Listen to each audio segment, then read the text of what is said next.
Good evening, everybody. It's Allison from Sewing in Trifocals. I'm about to attempt a little bit of amateur sewing machine repair, and I thought I'd show it to you, and we'll see tomorrow morning if it works.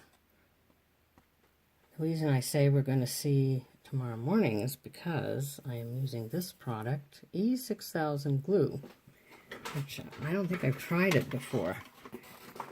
Anyway, this little donut thingy, which is supposed to be like this one, it's a nice soft rubber foot that helps keep my sewing machine level and helps protect furniture, and it keeps falling off when I pick up the sewing machine to put it away. The little foot thingy stays behind. So that's where it's supposed to go. It's not a very protuberant. Anyway, it doesn't stick out very far. And this is supposed to go right here, and I don't even know, it's a little bit ripped. So I'm just going to stick some E6000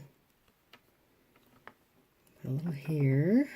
I hope my sewing machine repair lady doesn't kill me later, but this is supposed to be a pretty fantastic glue. I didn't actually read the directions before I tried this. However, and I'm going to try not to glue my fingers together either. I just would like for this to stay on. Maybe I'm asking too much. I'm going to put the lid on because this stuff oozes right back out and gets all over the place. It's kind of like in nuclear grade rubber cement, I guess.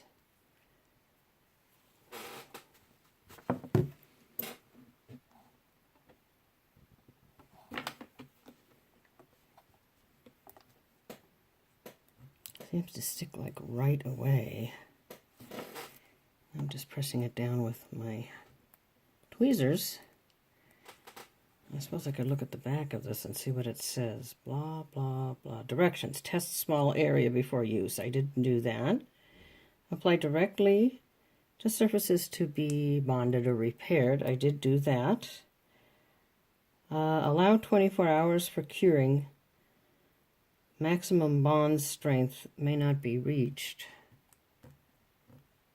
for 72 hours, but I think I can just sit this on top of it, you know, put the thing right back upright and let it sit here till morning, and then we'll check if it held or not. So everybody happy sewing and good night, and I'll talk to you tomorrow.